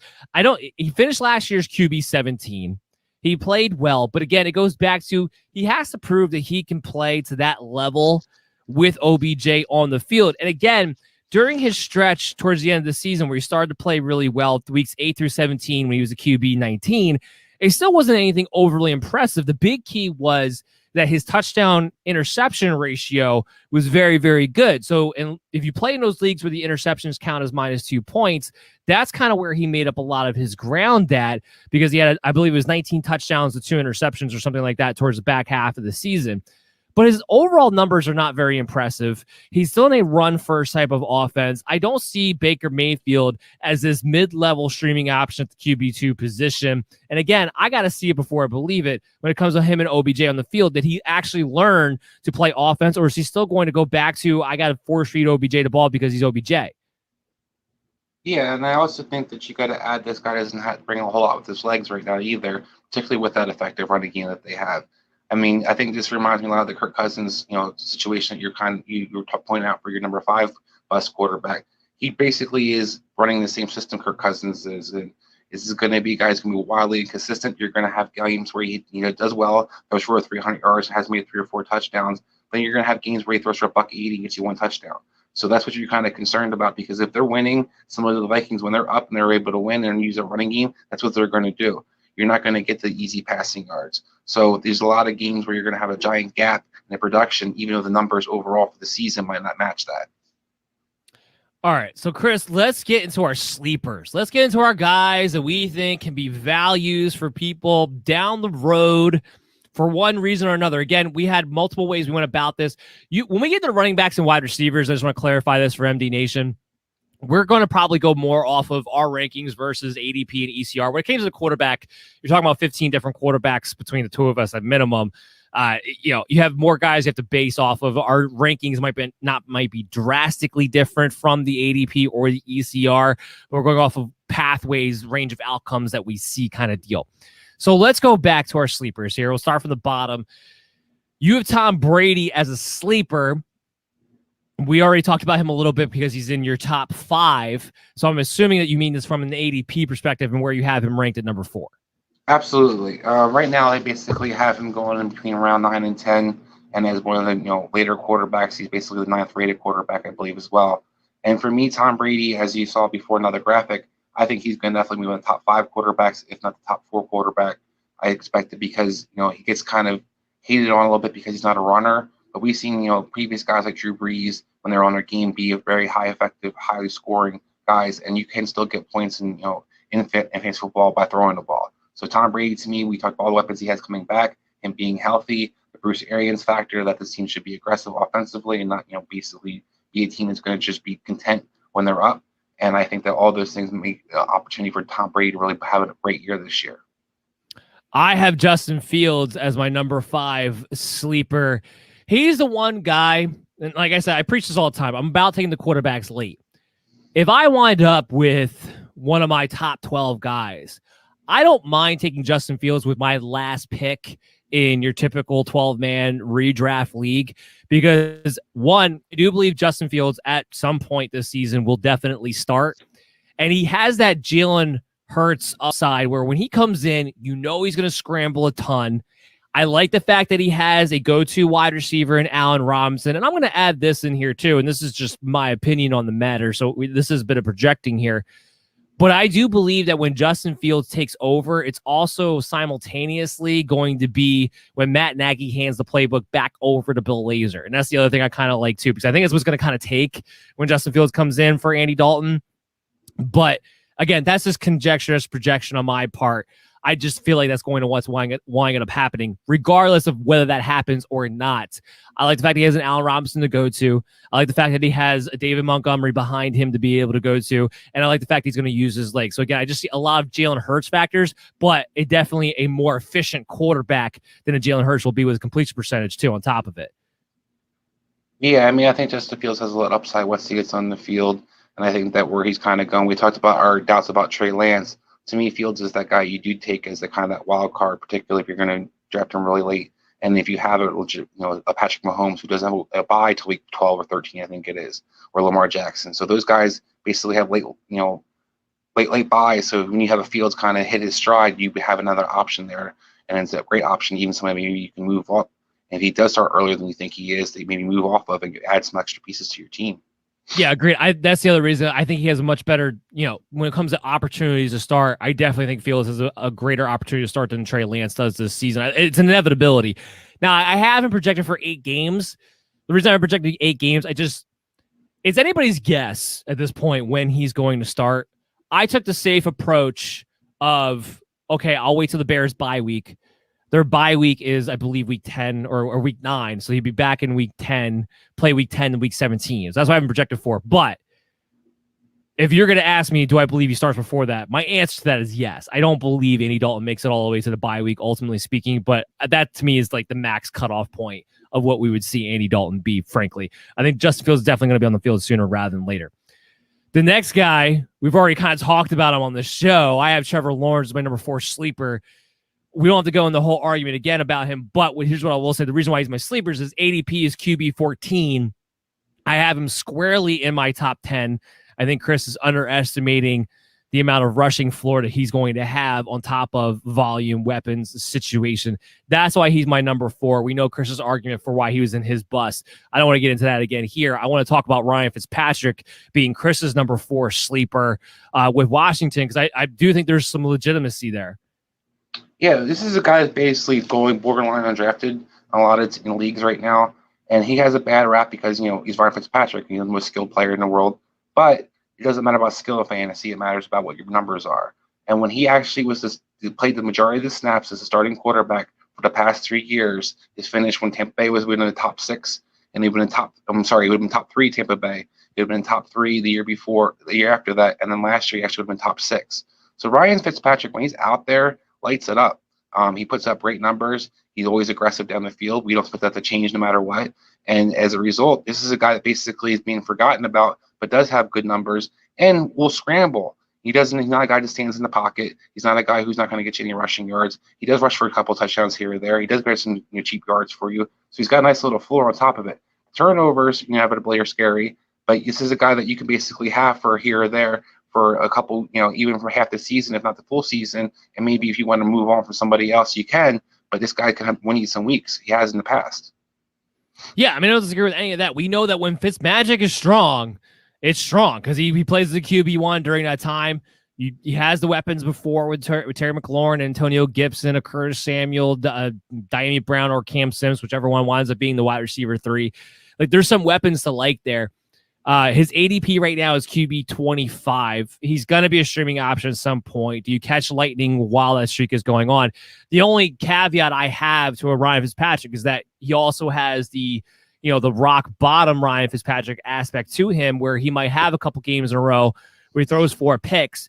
And then the question is going to be, does Scott Turner and Ron Rivera, do they stick with him anyway, or do they go with the fan favorite, which seems to be Taylor Heinicke? That's going to be really the question in that scenario. I don't think it's a given, though, that Ryan Fitzpatrick is in a situation where he definitely gets benched, though. It would be interesting to see. It's the only caveat I had to him. But I do like him as a sleeper there. He's going to be a streamer at some point. He always is every single year. Let's pop this back up again. We both of us have Zach Wilson as our number 3 sleeper. So, Chris, go ahead first. Zach Wilson, why is he number 3?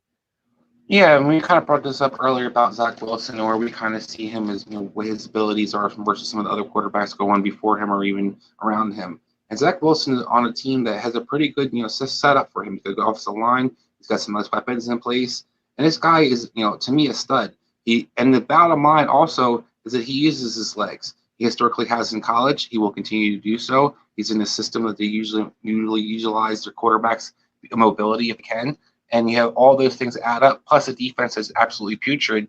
I think you have a guy who potentially can really surprise people this year, maybe be in the Rookie of the Year conversation, and be a guy that's going to have some big weeks here or there for you.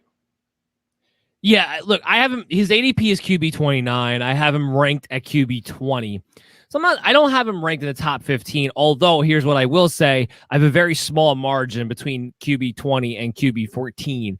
So I kind of have them all pretty much jumbled up together, where an extra passing or rushing touchdown can make all the difference in the world, frankly. Again, I go back to, this is not Adam Gase running the show. This is Mike LaFleur coming from the Shanahan system, coming from a family of success thus far as offensive players go. They have weapons around him now. Corey Davis, Jameson Crowder, Elijah Moore. I like the running back situation with a Michael Carter. I like the offensive line. I think people really, they don't talk about it or they don't realize it or whatever the case may be. His rushing floor, like you mentioned, is he the flashy, speedy runner of a Justin Fields or maybe a Trey Lance? Maybe not necessarily, but this is a guy who did run a lot in BYU, especially in the red zone territory. That's my big thing. I don't know if he's going to get you. He's the type of guy who's going to get you 500 yards rushing, but he is the type of guy I think he can get you 4 to 5 rushing touchdowns, if not more. And he has that floor to go with it. I do like his arm. I like a lot of things about him. I like his fit in this system. The other thing about him is if you're talking about the rookie quarterbacks, there's a poll that we're going to get to a little bit later. He's the one guy who's actually going to start outside of Trevor Lawrence that we know for sure. So there's a lot of reasons why I like Zach Wilson as a sneaky little sleeper, as a streamer there.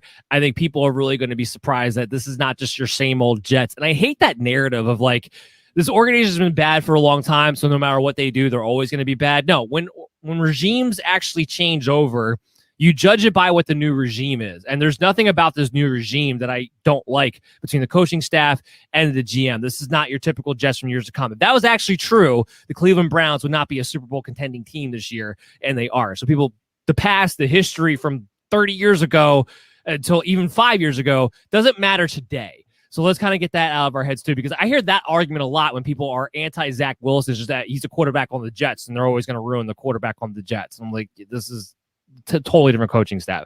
So that doesn't make any, that argument makes absolutely no sense and holds absolutely no water. Our number twos, you have Ben Roethlisberger. I have Jimmy Garoppolo. Talk about Ben Roethlisberger real quick.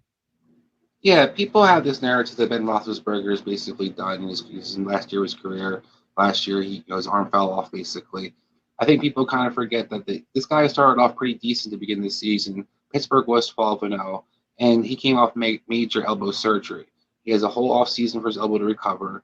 He got injured as the season progressed. That's why he was basically, throwing the ball immediately as soon as he snapped it, because he couldn't move. He couldn't use his legs. He couldn't do anything. I think a lot of that's going to be a lot different. Plus, he has an axe to grind. And historically, Ben Roethlisberger's doubted usually when he has his best years. So I look at a guy who has been very productive during his fantasy, over his career, and a guy that basically has ungodly amount of weapons comparable to a lot of these guys out there. I mean, he's got 3 or 4 receivers deep. He's got a running back stud coming in. He has a question about the offensive line, but that team still should be able to score points, should still be able to be effective. And Ben Roethlisberger doesn't have to necessarily have the same arm he used to have. He just needs to have a better arm than he had last year. We've seen Drew Brees continue to be kind of effective, being fantasy-wise and stats-wise. We just need Ben Roethlisberger to be able to get out there and be on the field. And as long as his arm doesn't fall off like it did last year, I expect him to be very productive again. Yeah, I think you hit the nail on the head when he said all he needs is a better arm than he had last year. It was a career low 6.3 yards per attempt from his career average at 7.7. You're talking about a huge, huge drop-off there. The weapons are there.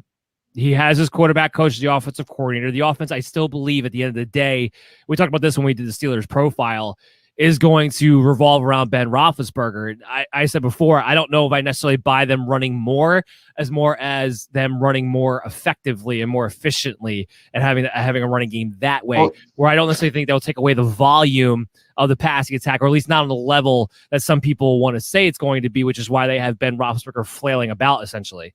Go ahead, what were you going to say? I was going to say, I think Matt Canada's new system that he's bringing into Pittsburgh is going to be really much help Ben Roethlisberger, because you're going to see a lot more motion. You're going to see a lot more jet sweeps. You're going to see a lot more easy reads for Ben. And I think that we kind of talked about, Lamar Jackson, as he got better as the season progressed. A big part of that was the Ravens remembering to use motion. The Ravens remembering how to kind of attack teams and not just have guys to stand there and then run patterns. If you move guys around and you have teams that have a lot of motion, and you can get one-on-one matchups for a veteran quarterback, they're going to be effective and successful. Yeah, like I said, to me, ultimately, the key is, because the system's in place, the weapons are in place, ultimately the key is his elbow stronger than it was last season? If it's not, then he'll be what he was a year ago. If it is better, then we're going to see Ben Roethlisberger being back to his, high-end QB2 days, I believe. So I'm kind of with you there. It's all going to depend on where is he actually physically at with that elbow. Something we frankly might not know until week 1. But then again, with his ADP being QB20, you don't need to draft Ben Roethlisberger. Something to kind of keep in mind for your waiver wires and see how he progresses. Again, my number 2 was Jimmy Garoppolo. So like I had Trey Lance on my top 5 bust.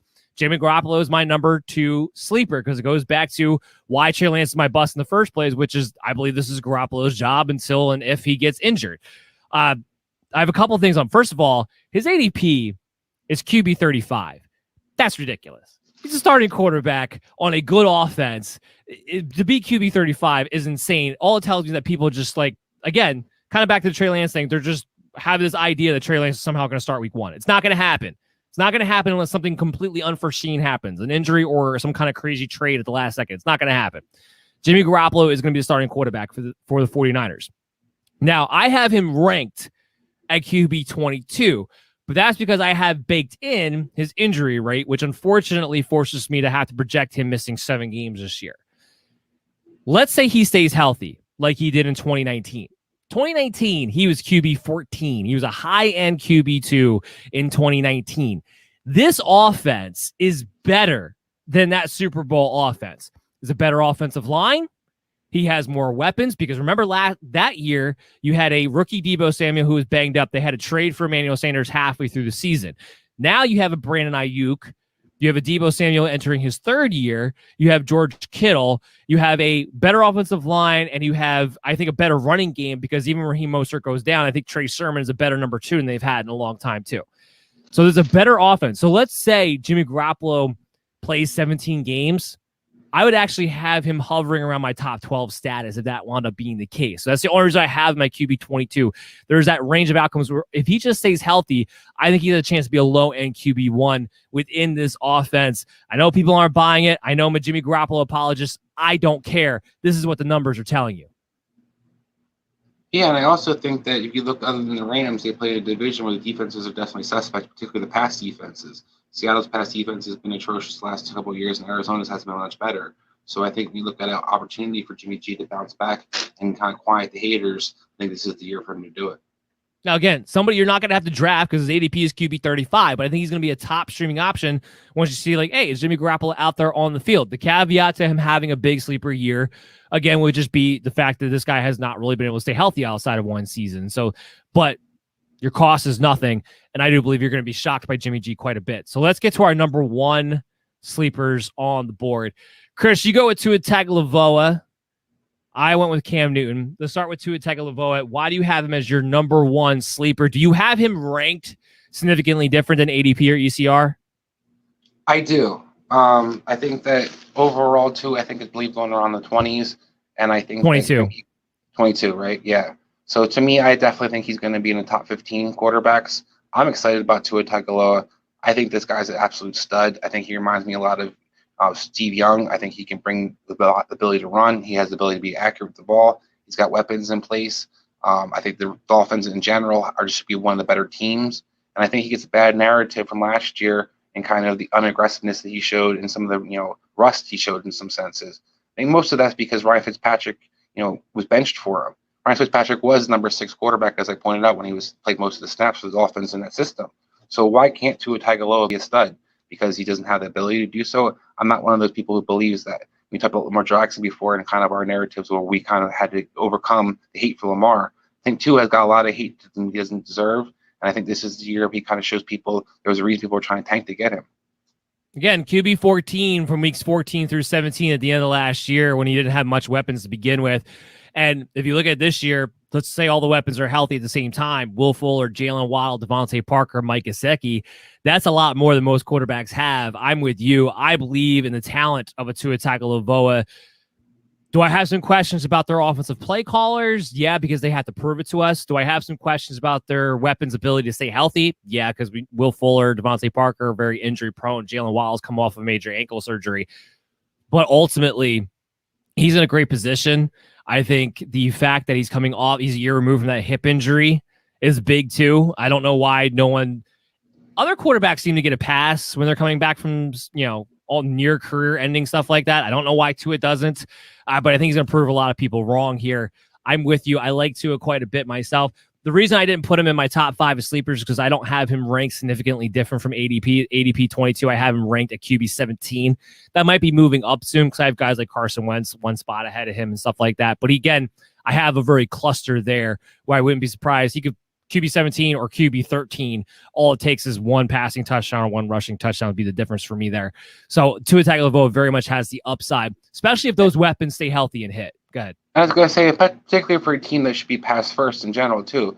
Miles Gaskin isn't somebody you're necessarily going to be trying to feature every week, so they're going to be a pass first team more than likely as well. Yeah, totally agree. My number one was Cam Newton, and this is just pretty much a product of having a huge difference between ADP and my ranking for him. I have Cam Newton ranked at QB 15, especially since Bill Belichick comes out and says, you know what, Cam is going to be our week 1 starter. I believe him. His ADP is QB 27. I have a huge difference. So he's my biggest difference as far as that goes. That's why he's my number 1 sleeper. Cam Newton's a starting quarterback. We know what offense they're going to run. It's going to be a physical Cam Newton running based offense. The difference is he's now going to have guys to be able to go to in the red zone where I don't think the passing numbers will be nearly as inefficient.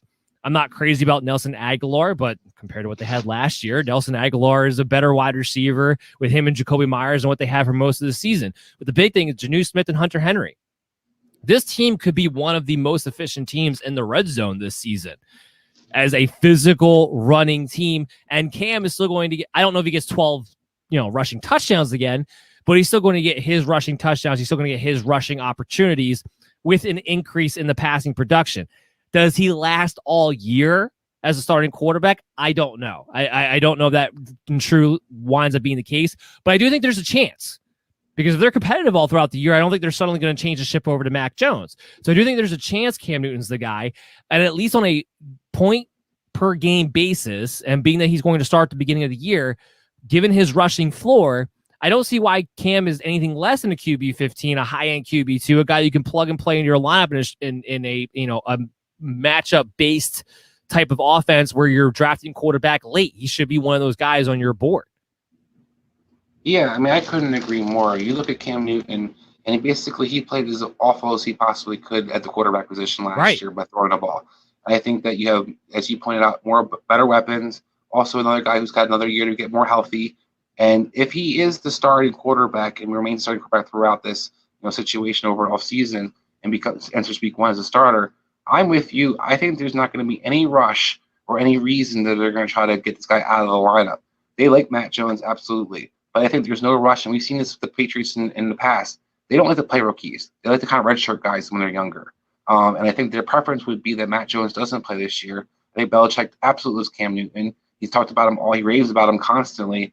And because how they're constituted, I think it plays up to a lot of his strengths. As you said, they had added the tight ends. They added a Brown at tackle. They can be a grind team. They can be a physical team. They added a little bit of weapons extra with Aguilar on the outside. Jacoby Myers has another year out there.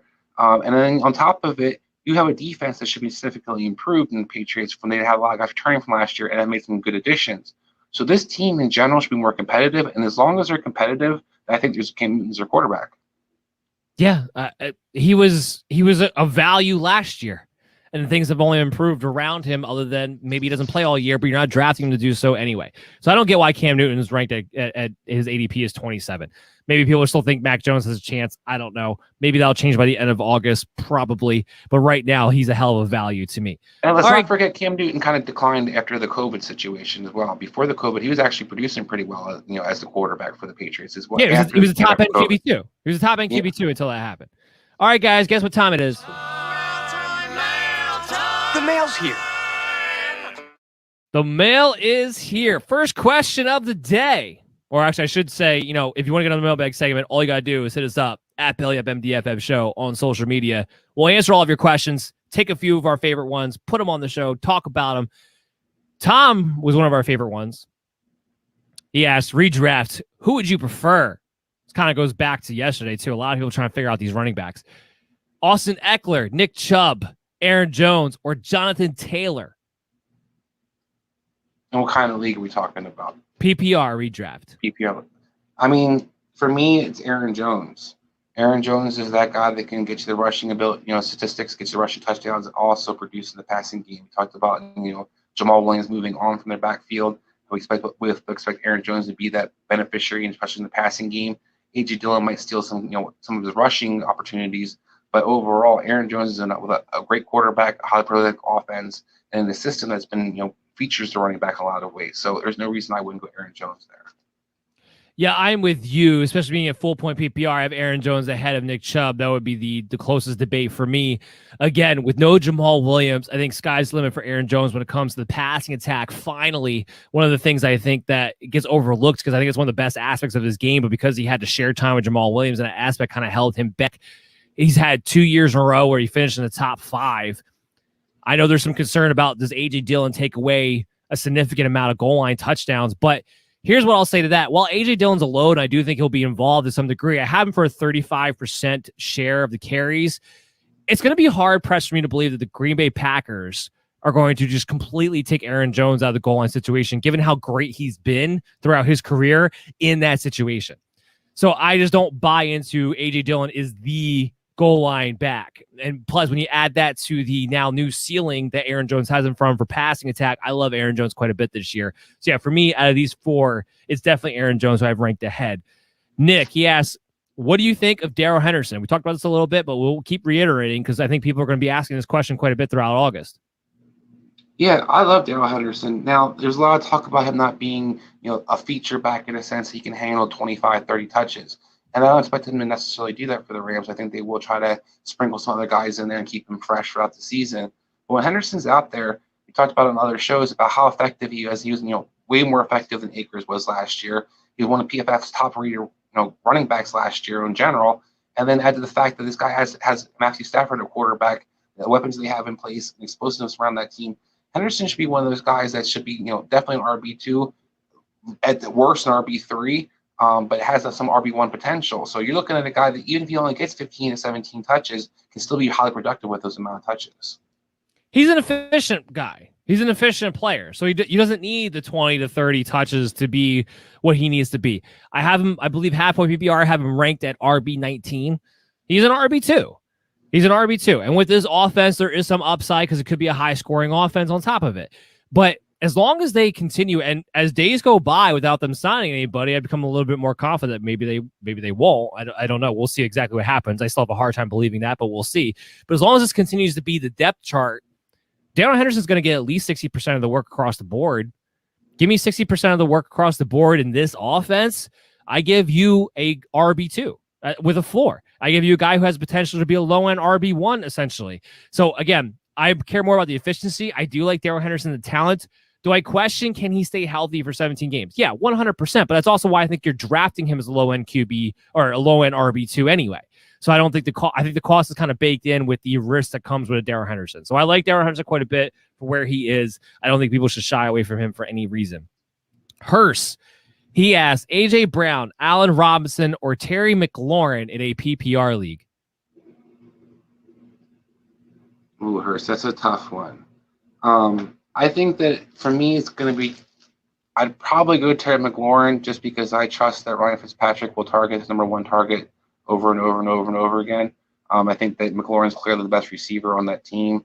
I do think that, they play in a division where you have some questions about some of the secondaries that they're going to be facing. So I'd probably go McLaurin. Allen Robinson, I love. My only concern for him really is that with Matt Nagy taking back over play calling, that it takes a little while for Robinson to utilize like he's supposed to because Matt Nagy's cute. He used to use the Moonies of the world and different guys. And I think that's the only concern for me where Allen Robinson, I think maybe his stats will be just there with Terry McLaurin's stats as the season progresses, season goes on. But I think in the beginning, I'm a little concerned about how that kind of unfolds. And what about A.J. Brown? A.J. Brown, I love A.J. Brown, but we all know that A.J. Brown doesn't get a hell of a lot of targets. And I think that's not going to increase because you have Julio Jones. Now, if Julio Jones is injured, he's not able to play, then it changes the equation. But for the most part, A.J. Brown's a guy who talk about efficiency. This guy may get 6 or 7 targets a game, but he makes the best of them. So that's been my biggest concern PPR-wise is that A.J. Brown just doesn't have enough volume. I have it probably the opposite way to you do. I have AJ Brown, Allen Robinson, Terry McLaurin in my rankings for PPR. Again, AJ Brown, I don't have him necessarily in the top 5 of targets, but I do have him getting about 125 to 130 targets, somewhere in that range. It's the superstar that comes with that. It's the explosiveness that comes with that. It's the double-digit touchdown, almost floor, you could say, if he's actually healthy for all 17 games, that comes with that, where Terry McLaurin, Allen Robinson don't really have that same kind of upside when it comes to the touchdowns, especially. I think they're all looking at about a similar amount of yards. So AJ Brown's my guy here. Allen Robinson, even if Matt Nagy's calling the plays, and I understand what you're saying there, he actually gets more of a target share when Matt Nagy calls the plays than when he doesn't. So for PPR purposes, I think that puts him a little bit ahead of Terry McLaurin. McLaurin, I think, is somebody who's getting drafted a little too close to his ceiling, quite frankly. While I like the opportunity there at Ryan Fitzpatrick and what Terry McLaurin is in that offense, I do think there's too many people drafting him to expect him to definitely be a wide receiver 1, which he has not yet been to this point. I love him. I think he definitely has potential to do so. But give me a healthy A.J. Brown. Give me an Allen Robinson, who I know is going to get probably 150 targets this year before I take a Terry McLaurin. Last question, Dave. Dobbins or David Montgomery? He doesn't specify the scoring format, so let's say half-point PPR. I'm sorry, I didn't hear. It was the PPR like you said. I said let's say half-point PPR. Dave asked us Dobbins or David Montgomery. That's really tough. I would probably lean towards J.K. Dobbins in that situation, while the half-point PPR makes me question a little bit because I still don't know how involved Dobbins will be in the passing game. I do think offensively it's clear that the Ravens' offense is going to be one of the better offenses, while I think Chicago can still struggle to score points. I think Dobbins' touchdowns are almost guaranteed to be in double digits. He had 9 last year. I see no reason that won't increase this year. He's very productive, very explosive. He can have the big plays. So I'm going to go with J.K. Dobbins because I expect that the consistency will be there. There's more of a ceiling. There's more of a floor, I should say, and more of an upside. Whereas Montgomery, who I love his talent, and I think he can be involved in all 3 phases, because it's only half-point PPR, I don't think the catches are going to kill him that much, or make him that much better, I should say. Yeah, I think you hit the nail on the head when you said the Ravens are going to be a high-scoring offense. I have Dobbins ranked ahead of David Montgomery, even in half-point PPR leagues. Again, I question how much Montgomery definitely will be involved in the passing game. Now they added Damian Williams to Tariq Cohen, and Tariq Cohen is back with Matt Nagy calling the plays. We have to see exactly how that all breaks down. But as far as runners go, especially, Dobbins, even with splitting some time with Gus Edwards, we saw towards the end of last year what that meant. It still meant a low-end RB1 with Lamar Jackson. And Dobbins is a special talent who I think we might see even be better this year as far as on the field than what we saw towards the end of last year, where he went on a touchdown run like it was nobody's business at the end of last season too. I just like the floor to ceiling ratio more of a J.K. Dobbins, where I worry about the offensive line to some degree for Chicago. On top of it, and what they'll be with Andy Dalton, because I mean, frankly, the Cowboys' offense didn't look all that great with Andy Dalton last year. So we have to see exactly when Justin Fields takes over on top of it too, and they'll be in some flux in that. So I'd rather have a J.K. Dobbins, but they are pretty close to me for sure. We had that poll question that I want to talk about very briefly. Which rookie quarterback, I asked MD Nation this, will have the best 2021 fantasy football season? That, again, goes in line with our show today with the best 5, bust 5, super 5 quarterbacks, and just kind of continue to illustrate the point. MD Nation, you're wrong. 32% said Zach Wilson, 39% said Justin Fields, 29% said Trey Lance. I'm glad Trey Lance came in third. It wasn't by much. And while Justin Fields, we did say that once he gets on the field, has a high ceiling for sure, Zach Wilson is the only one who's definitely playing week 1. And the rest of them, everybody else is a hypothetical guess as to when they may or may not start at some point this season. So 39% of you are wrong. It's Zach Wilson, to me, is the choice here. Yeah, and I think that it shouldn't be much of a debate. To your point, Zach Wilson will be clearly the starter. And even if you want to look at weapons or systems are very similar. Jets have just as good weapons, and maybe more variety of weapons available to them than Trey Lance and Justin Fields do. So I do think Zach Wilson's the guy that you definitely, if you're looking for the rookie quarterback that you want to get outside Trevor Lawrence, that's the guy. I will say this: if all 3 were to start, I think the guy who has the best offense around him is Trey Lance. But again, I think he's the guy out of these 3 has the least chance to start this year. It should be Zach Wilson. He's the only one who's actually definitely going to start week 1. That's going to do it for today's show. Hope you guys all enjoyed it. We will be back next week, next Thursday, with the Half Point PPR mock draft. Then we're going to do our best 5, bust 5, sleeper 5 running backs. That's always one of our more popular episodes of the year. That'll be next Friday, both at 11 a.m. to 12:30 p.m. on the Worldwide Sports Radio Network or on social media at BellyUpMDFF Show and on YouTube. Make sure you check us out and download us on your favorite pod streaming app, the Belly Up Sports' MD's Fantasy Football Show. And keep those questions coming. We know it's draft season. We know you guys need a lot of help. Just hit us up on social media at BellyUpMDFF Show, where we also have the player news notifications for you up and live and going out consistently with all the news coming out as well. So make sure you guys check that out. Everybody have a wonderful weekend. We're going to see you guys again next week.